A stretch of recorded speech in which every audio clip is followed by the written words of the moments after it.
we cannot even imagine where this thing takes us. It's not a platform where all the artists are equal straight away from the start. Do you still have the community, or what happens?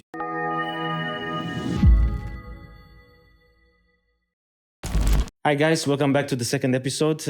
We are doing another one here at Hana Road Studios, a new podcast. We're going to see what subjects we're going to approach today. Artemy? Hi guys. Welcome to the second episode of Hana Road Studios Podcast. Yeah. Do you want to start maybe with this week's news? Yeah, I mean, there's been quite a few, quite a few funny ones, interesting ones, quite a few big stuff going on. Well, I think I saw two that stands out a bit. Both of them are coming from Spotify. I saw that they kind of released the music video section.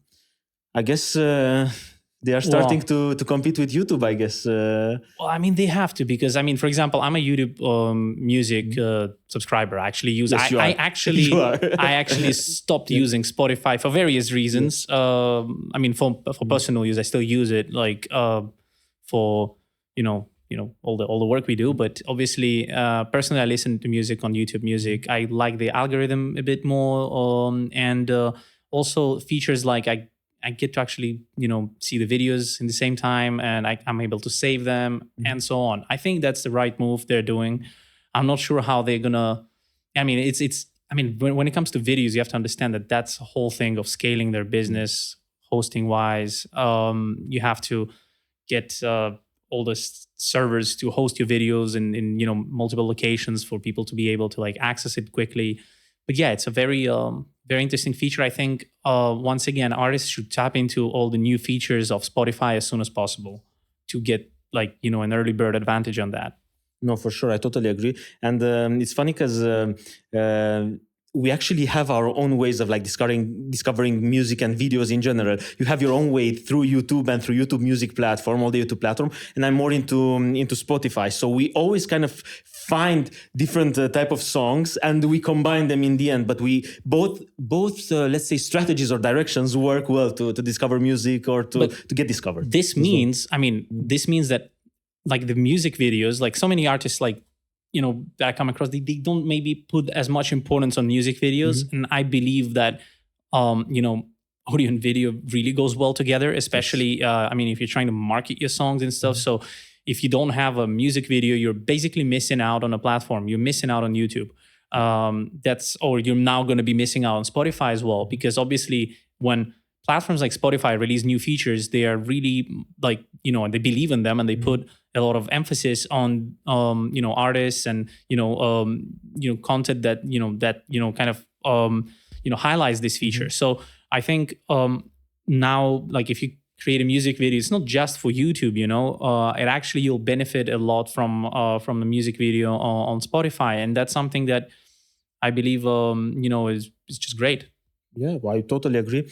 And just to kind of highlight an idea, even for people who are listening to us or watching us, or both ways, because we are also doing video and audio.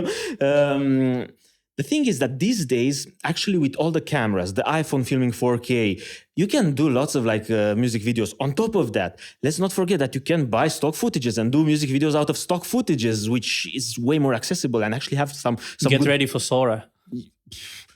We cannot even imagine where this thing takes us. We were actually watching yesterday all the new features that Adobe was adding with all this generative feel, and you can now remove objects in the video. What I think it's going to replace a lot of stock footage. I think Sora is going to first primarily actually replace lots of stock footage, but it might not replace authenticity, right? If we're talking about, let's just imagine, right? Imagine you having a wedding and you want to film something, right? So Sora is not going to replace your wedding. I'm not really sure the tech will be there in the next 5-10 years to actually replace the true emotions you had and the feelings. So this kind of, let's say, videography and stuff will, and I think it can be also related to music as long as your ideas are unique enough, and as long as they're not generic. Let's just say if you're doing a rap song and you just have a video that, you have a Lamborghini behind you, I would say it's a very typical set up for a video. I might be, it might be generated by Sora and other AI video generated software. But if your idea is quite unique, I'm not really sure, it's going to replace your emotions as well as it can replace images and backgrounds and whatever. I have to totally agree with you because, of course, maybe the trend these days, because all these stock footages, all the images got cheaper, will be towards that. In the EDM music, I see it quite often using stock footages and stuff just for the mood. But at the same time, an original video where you actually present yourself as an artist, people see you, they identify with you, they identify with your style, with your, charisma and everything. There's something that is hard to get replaced, it's still that human factor. Absolutely. Yeah. Absolutely. But we drifted away to Sora. You were saying. Saw this feature with Spotify, which for start, it is actually standed out. And of course, it's in a beta testing, as always. Only few territories benefit from it. Yeah. For now, unfortunately, Switzerland is not one of them, and Romania as well, not one of them. So we're still kind of have to wait for that. And also on top of that, with all this music video, of course, there was already the canvas integrated and all this stuff. Now they pushed it even further with the custom playlist feature. They say it's AI, so you can customize your playlist based on your preference at that very moment. Wasn't like isn't algorithm pretty much an AI anyway? So Spotify already had playlists. For me, I think it's just it's a game of names. So I think before, when you had they got popular with all their algorithmic playlists. So in a way, it is already AI. It's like a certain algorithm picking songs that you like based on this and that. And I think this is pretty much the same thing, just called AI. So I think it's just it's a trend right now. So all the companies, no matter what, they're just trying to stick AI. Even your dishwasher right now is AI. Your washing machine is AI. It doesn't really matter. But there are a few things that you've mentioned about. Some countries have that, some countries don't. So maybe let's talk about fair play a little bit. When you have, I don't know if you've seen, but Taylor Swift right now, did you see the feature on Instagram? Not sure. Yeah. When you can, guys, if you haven't seen it, you can go on Taylor Swift's Instagram profile and then just swipe up, and you will see like a pre-order, and it's kind of linked to Threads to her new album. And it's a very exclusive feature made just for her. Okay. So Instagram made a whole special feature, it's basically a new UI feature specifically for her. So it kind of she has that. I understand why they want to do things with her. Like, she's huge. She's number one, But it kind of highlights that the fair play factor, right? Is it really like a market that is equal for everyone? So there's platforms there. If I request this feature right now, I'm not even going to get a response. But so it's basically kind of a very. But you're right. If Taylor Swift, for instance, announces a new album, either way, the information is going to go to everybody, right? It's not like she benefits directly from this, small UI adjustment. Yeah, it's nice, as an exclusive artist to have this feature. But I think the smaller artists or upcoming artists, they would benefit way more, to be able to actually, let's say, trigger or target the audience towards or to direct the for sure. But in the end of the day, those are private companies, where it's not communism and stuff. So in the end of the day, I understand why they're doing that with the biggest and stuff. But on the other hand, I think it's quite some of the methods are quite destructive, because if you look at some of the Spotify features where you can do some campaigns, some marquee campaigns are available in some countries, and in some countries they're not. And this means that by the time they're available in those countries, the other places have a big head start, right? And the other the countries where it wasn't available in the beginning is going to lag and kind of be in a disadvantage, so that puts artists in a disadvantage, whereas kind of those platforms stand and really go for the whole, we kind of are trying to make it they're trying to equalize. It's we're equal for all platforms, but it's not actually. There is no real fair play there, right? And it's very you can see it clearly that there isn't a fair play. Not it's not a platform where all the artists are equal straight away from the start. Yeah, that's true. And I have in mind only one thing. I remember that back in the days when I was living in Romania, we actually started off on the wrong foot because Spotify came to Romania like really, really late. By the time it arrived, I remember me even having like an account with a VPN. By the time it arrived in Romania, like we missed out on so many like starts, and even now it's kind of growing and growing. Well, you had something instead of it, right? Yeah, I mean, the most common thing was YouTube, and everybody was kind of focusing on that and on the videos. Like it was a must to people have still videos, like consume music one way or another. I'm just saying, like it doesn't give like the it doesn't give the same kind of the same possibilities to all artists. It doesn't give the same opportunities. It's very, very much biased to certain regions, right? So like all those new features first get unlocked somewhere else, and then all the other artists in other regions are pretty much they have to wait or they have to relocate. So I mean that's really not healthy, once again, because that damages local countries and local industries. I mean, once again, they're private companies; they can do that. Of course, they can do that. They have the right to do it, and they do the business as they wish. But we just highlight this stuff for artists and for new artists as well to understand a bit where they start and what they should do, extra to kind of compensate, let's say, this minus, right? For sure. And I mean, in overall, as we say, artists should always be on lookout for new features and be the first ones to use that. I mean, to use them, because that's something that is going to be, is going to give them advantage that probably would cost nothing, And I think in such a competitive market, such as, the music industry, you really have to take advantage of the latest trends and everything. Yes. No, I totally agree. And I mean, artists should take advantage of it. They are competing with bigger names who literally, they are taking advantage of everything. So you even have to find ways to kind of overcome that and to overdo stuff just to separate yourself from the crowd, I guess, because with the amount of releases these days, you have to stand out in whatever ways, It's crazy. But actually, about standing out in some way, I mean, obviously social media, right, is probably the main tool right now to to really get your message across, get your songs across. So one little tip, I mean, a lot of people are using CapCut for their edits and for their social media cuts and whatever. So one tip is that CapCut actually now suggests the trending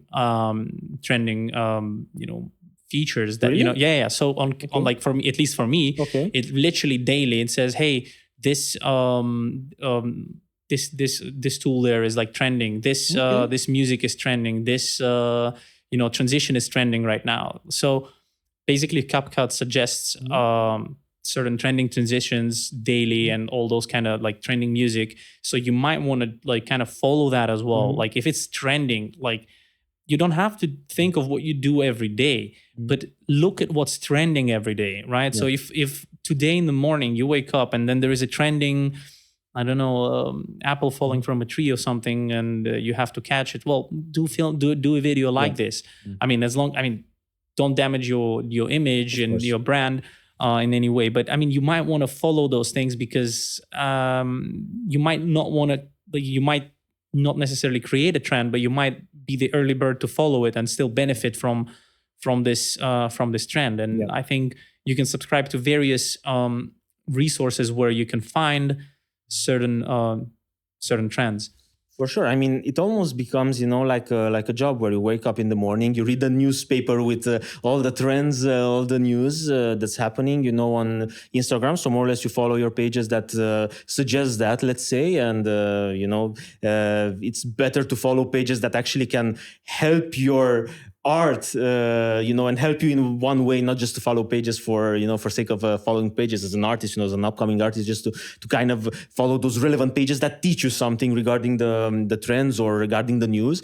And then, of course, to pick up the stuff that's happening. Back in the days, right, TikTok started, it was all about dancing videos on TikTok. Now it went to comedy, I saw kind of, to funny stuff.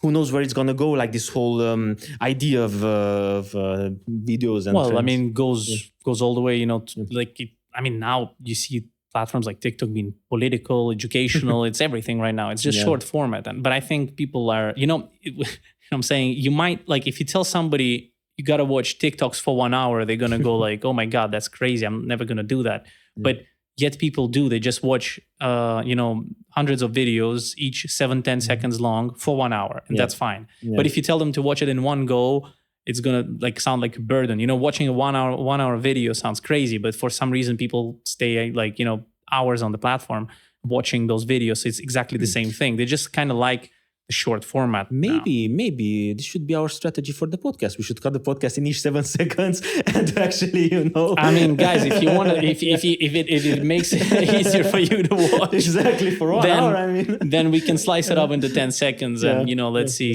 where it goes. That's true. It's easy to get lost, and if I'm not mistaken, there are lots of even doctors who say that this can become addictive to swiping. So I don't know, in 10 years, if you're going to look back and it's going to be like a certain disease, or not, the whole swiping up. But I'm not sure where it's going to take us. But either way, still, to keep it on the optimistic side, it's about taking advantage of all the tools that are out there. To understand a bit the mentality also as an artist, to ask yourself questions about where the industry goes, where each platform goes. Exactly. TikTok became a whole political situation now. Maybe, try to relocate on some other platforms as well. I'm always saying, and every time I'm talking to artists, is also make sure you understand your community.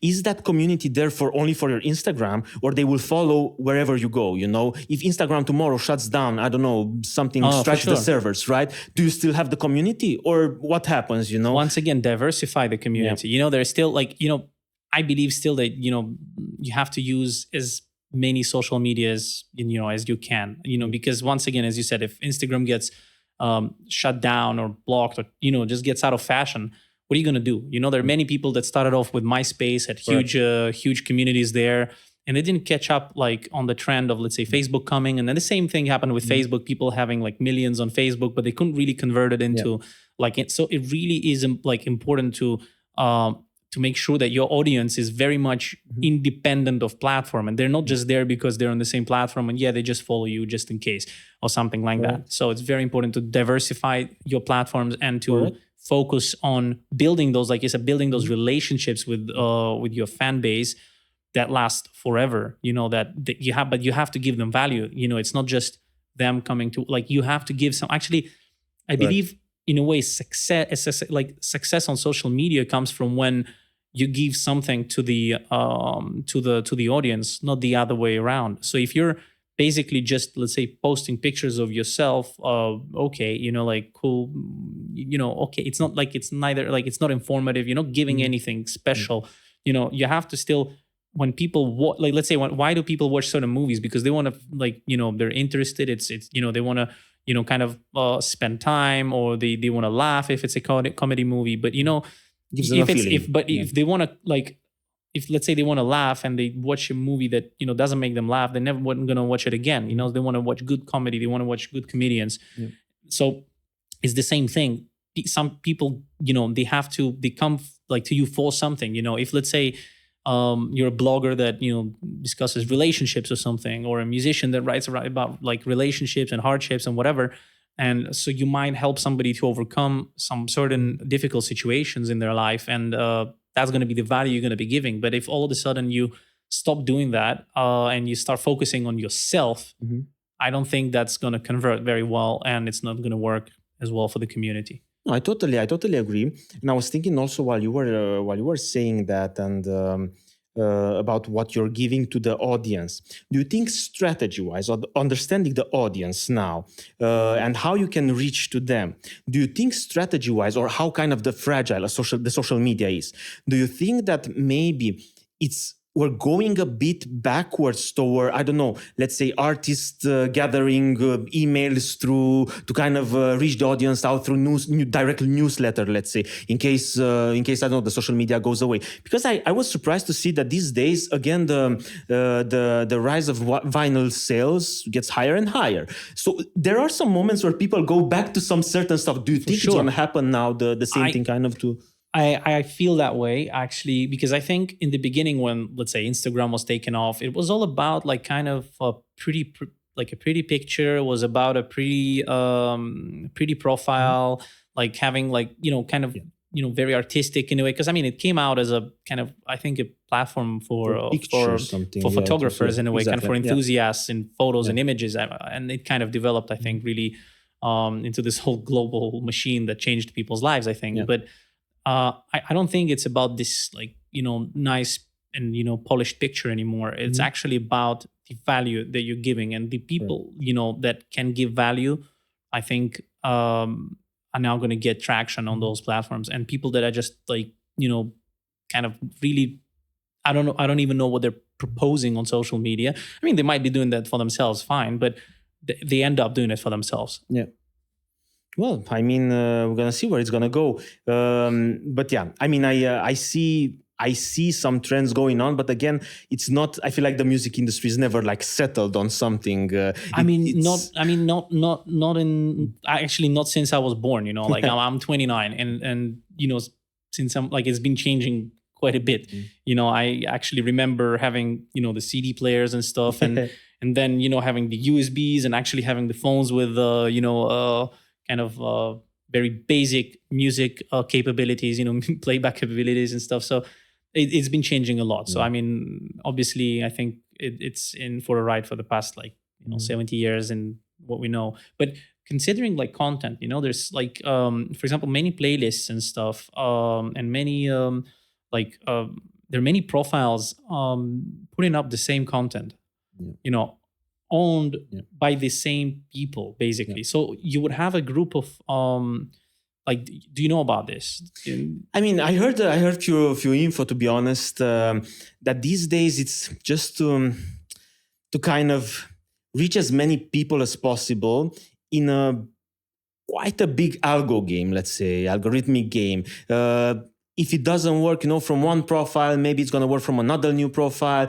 Some people actually, even regarding YouTube, I heard some suggestions where people were saying that it's better, when a channel is dying, it's better to create a new channel and to grow new audience on it than to actually find a way to resuscitate the channel, to kind of, I don't know, find ways to do new content. It's, of course, it's always about rebranding and trying to keep up with stuff, but it's... but like from what I've heard, and I think everyone can see that right now on social media. For example, you would create a reel, right? You'll do like a piece of content, you'll create a reel, and then you'll create like hundreds of different accounts and you post it on those different accounts. You might change up the reel a little bit because the platforms don't really appreciate reuse of the same content. They want content to be original, but you can take one file and then you can slice it up slightly different, and then post it on 100 different channels. This way you have 100 times more the chance of the reel going viral, for example. And then you do that every day for all sorts of content on all sorts of platforms. In a way,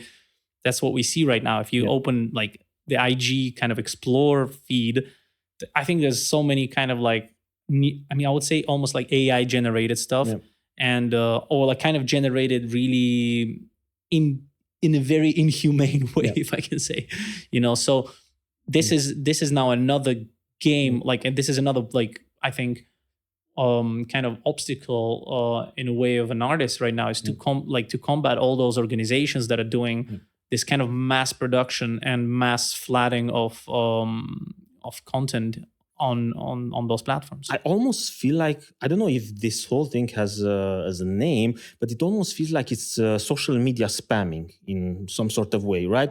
On our email address, we got used to it. We receive spams all the time. But on social media, okay, I know you could send your video that you posted out to few people. Okay, that's some sort of a spamming or whatever. You can call it promoting. But at the same time, this is some sort of like a social media spamming. When you're creating the content, you're multiplying it. It's repetitive, and you're completely right. Many times I was on a IG Explore page, and I ended up like receiving few times the same video, or I don't know, from different channels or in different days, but from noticing that it's from different channels, just because I got, let's say, hooked on a video, it kind of played it back one more time from a different channel, just because the algo understood that more or less. That's my type of video that or the content that I'm I'm consuming. I think it's gonna be a tricky one, this one, because I think it's in the gray zone, right? Instagram might say that, okay, we don't want to get a spamming platform going on here, but at the same time, right now, some people actually use it as a promotional tool to promote all kind of like info, crypto stuff, or I don't know. Crazy. Yeah. But what about like user-generated content, like UGC on platforms, right? Like, we'll probably explain here what UGC is. Just say it. Yeah. So basically, are you up for UGC or not? Like, do you think is like you should allow UGC content for, let's say, your songs, or for like if you're in like a starting artist, you might see lots of videos on YouTube, for example. You have an original release, but then the same song has all those different like lyric videos and like all those like different edits, and they reuse the song. So in one way, they do kind of dilute the views on the original channel, and they take away they're basically using your content to do something for themselves, right? Technically, without really like directly agreeing with you or paying you. Yes, you can with UGC, you're able to monetize on their content, but on the other hand, they can do whatever, So imagine if you stumble upon, like, if I'm like, it's the first time I'm hearing a song, and I stumble, instead of the official video, I stumble on an unofficial video that is basically might not be representing, or might be another artist kind of like lip syncing, but you don't even know. You might think that's the artist, so it might be misleading. So what do you think about UGC? Is it good? Is it bad? Is it something to be used? It's so crazy because actually one other news I kind of saw last week, if I'm not mistaken, was about YouTube also integrating in the shorts area the remix feature. Mm-hmm. The idea of remixing a video. Of course, not reposting, but remixing. And it's kind of named like that. I didn't try it out yet. I don't know if you guys tried it out. I'm curious what do you think about it?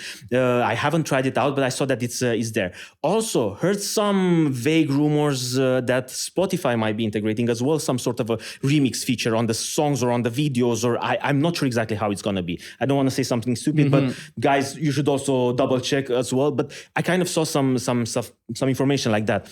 And I was a bit I was a bit surprised, to be honest, about this. I think it might be good for an upcoming artist to at least to spread the wings in different places, because it's maybe the only chance of like hopefully having a video that gets viral, maybe without too much of an investment, let's say, because if people like a song, I don't know, they might use it as a background music. For starters, you suggest allowing UGC content. I think I agree. I think. I mean, what do you think? Anyways, I think that's a ways of promotion in a way, right? So people are still gonna do it. I think it will, like, kind of, let's say, piracy in this way. It's legalized piracy, kind of. Let's just put it this way. I think this is okay. I think this is okay, and artists should not be like against it in the beginning, and actually be in favor as much as it can be annoying. But that's the fact. That's what's happening now, and I think it's always gonna happen. But I think UGC content should be allowed, and many people actually don't understand sometimes.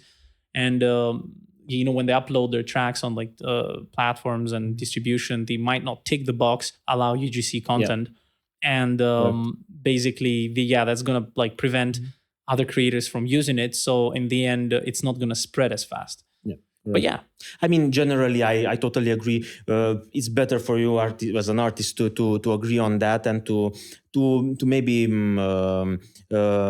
approve this feature as well. But also try maybe to have a team that kind of follows up on this stuff, just to see if stuff get viralized or not as well.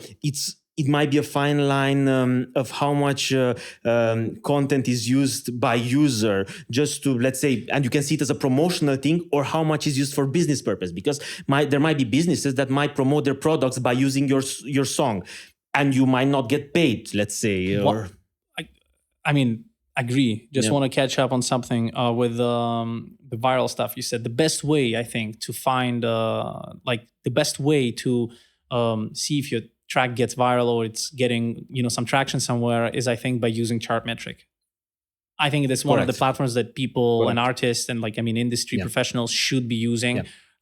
It's such a wonderful tool. I've been using it for I think since its inception actually.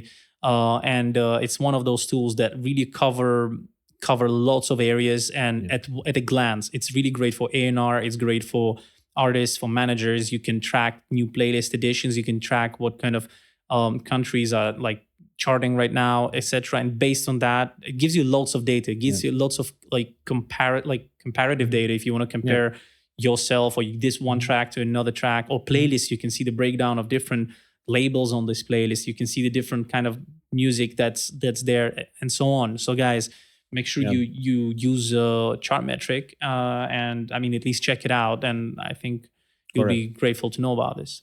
Totally agree, and it's good that you give away this tip as well. It's a huge platform. Exactly, we are aware of that since the beginning. It was in a very, very early stage back in the days, but now you can see the trends. You can see if your song, pops up in a certain country that might have been hard to follow back in the days. And now, you can use this in your advantage. You can license the song in that territory. You can get the max out of it, just by looking at some stats there. There is, of course, a fine line because you can see the trends there. And then as an artist, if you're looking at it as an artist, you can get lost and maybe be like, okay, now should I start doing music based on this thing getting trendy? So this should kind of, the data or the stats should influence my art. I think it's a matter of choice for each artist. There are projects that prefer to go by data, by the hit formula. Everybody was talking about Max Martin's hit formula. In the end, it was still a music that we enjoyed and we grew up on. We listened to it. Formula, not formula, maybe the guy did or not, but it's up to everybody to decide. I think nowadays, anyways, while you have the data, it doesn't hurt to use it. It doesn't hurt to look at it. So guys, make sure you always look at your data, which you have on Instagram Insights, which you have on TikTok. Just try to see a pattern in there. Just try to see what you can target, what countries, what locations. Check if it's, let's say, Japan, see what kind of things they like in Japan. If you so you will kind of benefit from it a bit more, just by learning and a bit more about your audience through data. But I think we'll have to wrap this one up today, and I think there's plenty of stuff to discuss next time. And as usual, please leave all your questions and what you want, comments, and what you want us to discuss next time under the video, or DM us like some of you did. And absolutely, happy and thrilled for the next one. Exactly. I hope you guys enjoyed it. I hope you guys found some useful information. And hit us up, as Artemy said. We are on Hana Road Studios, Instagram, YouTube channel, everywhere. So even in our personal channels as well. I got a few DMs on my personal channel, asking, cover certain things that covered today, and a few things that we'll cover next time as well. For sure. But, so hit us up. Anyways, hit us up and see you next time, guys. Have a good one. See you next time. Cheers.